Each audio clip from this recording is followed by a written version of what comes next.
BJP రాష్ట్ర అధ్యక్షుడు రామచంద్రరావు ఆసక్తికర వ్యాఖ్యలు చేశారు సార్. తెలంగాణలో బీఆర్ఎస్ సున్నా కాబోతోంది, బీజేపీయే ప్రత్యామ్నాయం కాబోతోంది.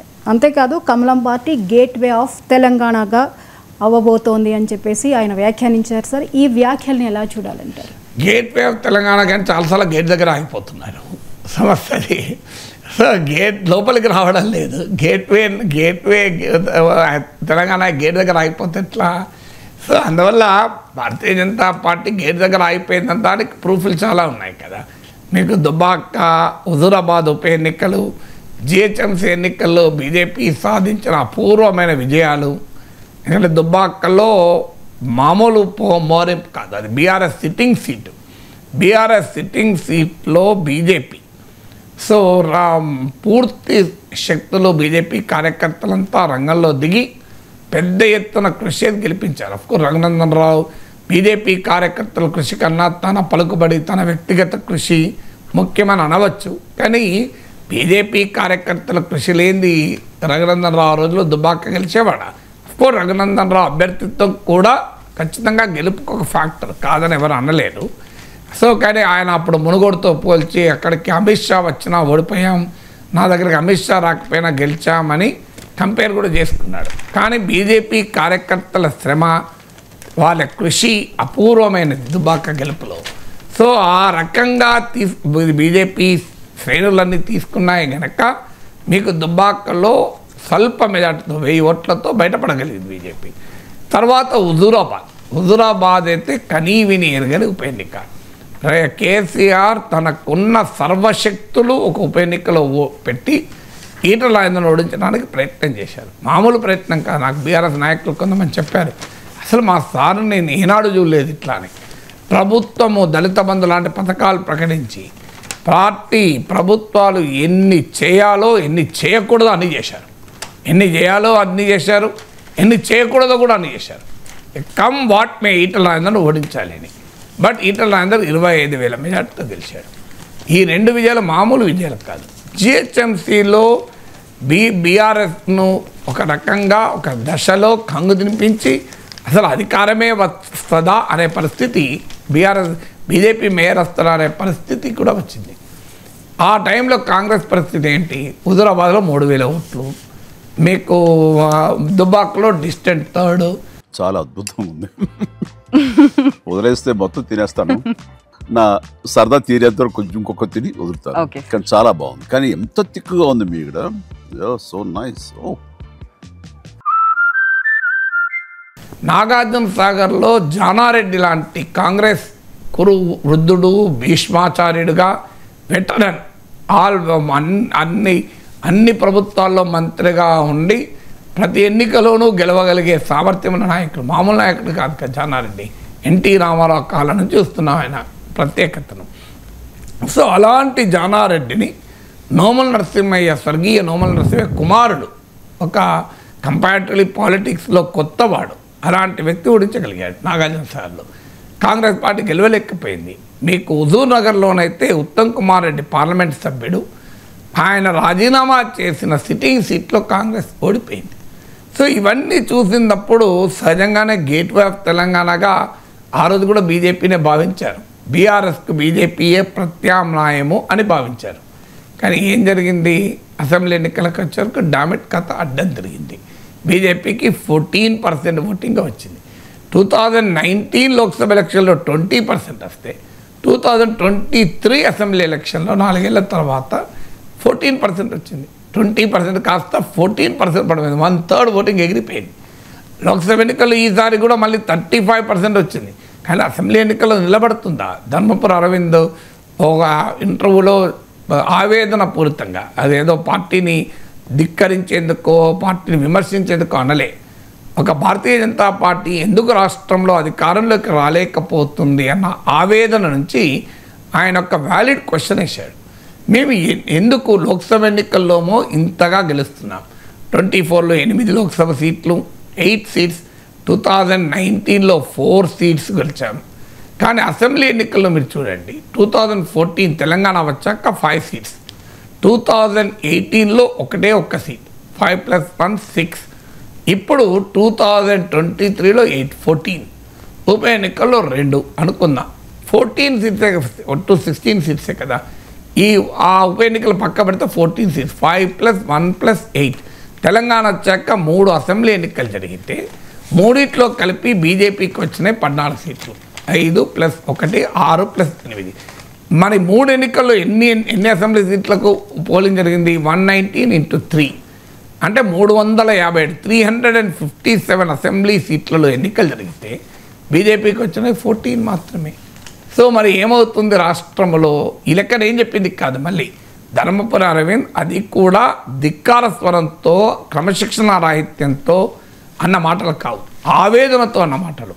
సో ఒక బీజేపీ నిబద్ధత కలిగిన కార్యకర్త మనసులో ఉన్న ఆవేదన ధర్మపురి అరవింద్ బయట పెట్టాడు. సో అందువల్ల ఇవన్నీ రామచంద్రరావుకు తెలియనివి కావు. రామచంద్రరావు ఇవన్నీ చూసి అనుభవించి వచ్చిన నాయకుడు. కానీ ఇప్పుడు పార్టీ అధ్యక్షుడు అయ్యాడు కనుక సైన్యాధిపతి ఎప్పుడు కూడా తన బలగంలో ఉన్న బలాన్నే చెప్తాడు తప్ప బలహీనతలు చెప్పాడు కదా. ఇది మా దాంట్లో అతిరథ మహారథులు ఉన్నారు అంటాడు తప్ప ఇక మా వాళ్ళకు పలానైనా ధనుర్విద్య బాగా తెలుసు కానీ మళ్ళీ సమయానికి ఆయనకు బాణాలు గుర్తురావు అని చెప్పలేడు కదా. సో అందువల్ల మా దగ్గర సర్వశక్తివంతుడే కానీ అతనికి పలానా ఇబ్బంది ఉంది అని చెప్పరు కదా. సో ఎవరి లోపాలు వాళ్ళు ఎవరు చెప్పుకోరు, తమకున్న శక్తి సామర్థ్యాలే చెప్తారు, అది అటైనా ఇటైనా ఎవరైనా. సో అందువల్ల ఏ పార్టీ అయినా అలాగే చెప్పుకుంటుంది. సో కానీ ప్రాక్టికల్ రియాలిటీ ఏంటి? చాలాసార్లు గేట్ దగ్గరికి వస్తున్నట్టు కనిపించిన గేట్ లోపలికి మాత్రం బీజేపీ ఎంటర్ అవుతలేదు, గేట్ దగ్గర ఆగిపోతుంది. దీనికి కారణాలని బీజేపీ అన్వేషించుకోవాలి. దీనికి కారణాలు ఏంటంటే, ఒకటి ఆ లోక్సభ ఎన్నికల్లో దేశవ్యాపిత అంశాల ప్రభావం వల్ల ప్రాంతీయ పార్టీ జాతీయ ఎన్నికలు ఏం చేస్తుందనే క్వశ్చన్ మార్క్ వల్ల బీఆర్ఎస్ కన్నా బీజేపీ బెటర్ పర్ఫామ్ చేస్తున్నమాట నిజం. కానీ అసెంబ్లీ ఎన్నికలకు వచ్చే వరకు ఆ పరిస్థితి ఉంటలేదు. ఇప్పుడు మొన్న లోక్సభ ఎన్నికల్లో 35% ఓటింగ్ వచ్చింది, 20% అసెంబ్లీ ఎన్నికల్లో 23లో మీకు అసెంబ్లీ ఎన్నికల్లో 14% వస్తే 2024 లోక్సభ ఎన్నికలు కొద్ది నెలల్లోనే జరిగిన ఎన్నికల్లో 35%, 21% పెరిగాయి. కానీ ఏం జరిగింది? మళ్ళీ 21% పెరిగిన తర్వాత కూడా మీకు అసెంబ్లీ లోపల బయట బీఆర్ఎస్ ఉన్నంత యాక్టివ్గా బీజేపీ లేదు.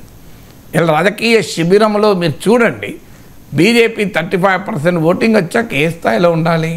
లేదు. ఎందుకు లేదు అంటే స్వయంకృత అపరాధాలు, సెల్ఫ్ గోళ్ళు, 3 నాయకులు ఉంటే 5 గ్రూపులు ఉంటాయి బీజేపీలో, ఒకరికొకరికి పడదు. మనం చూసాం కదా ఈ మధ్యకాలంలో బండి సంజయ్ వర్సెస్ ఈటల రాజేందర్ తన ఇంటి వద్ద తన అభిమానులను ఉద్దేశించి మాట్లాడుతూ బీ కేర్ఫుల్ నా కొడక అని అన్న మాటలు మనం వినలేదా? తర్వాత అది నేను రాజేందర్ సంజయ్ని ఉద్దేశించి అనలేదు అని చెప్పి ఫీలర్లు వివరణలు ఇచ్చినా అందరికీ తెలుసు కదా, ప్రాక్టికల్గా అన్ని పత్రికలు రాస్తాయి కదా. సో మరి ఈ స్థాయికి వచ్చిన బీజేపీ ఏమీ చేయలేని పరిస్థితి కదా.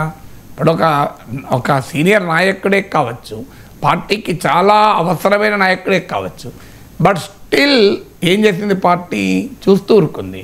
మీకు రామచంద్రరావు నాయకత్వంలో ఒక బృందం కేటీఆర్ను కలిసింది, లింగోజీ కూడా జిహెచ్ఎంసీ ఉప ఎన్నికల సమయంలో కలిసి మాకు మద్దతు పోటీ పెట్టకండి అని. అప్పుడు బీఆర్ఎస్ అంగీకరించింది. అందుకే నేను ఎప్పుడు అంటాను అది పొమ్మంటే పోదుర చెలియా అది లింగోజిగూడలా అని. సో ఆ లింగోజిగూడలో రామచంద్రరావు, పేరాల శేఖర్రావు వీళ్ళంతా అప్పుడు బండి సంజయ్ రాష్ట్ర అధ్యక్షుడు వెళ్ళి కేటీఆర్తో ప్రగతి భవన్లో సమావేశమై లింగోజిగూడలో బీజేపీ పోటీ చేసింది ఉప ఎన్నికలో, బీఆర్ఎస్ సానుభూతి పేరిట పోటీ చేయలే, కానీ గెలిచింది కాంగ్రెస్. బీజేపీ బీఆర్ఎస్లో కుమ్మక్కాయ అన్న ఆరోపణ వచ్చింది.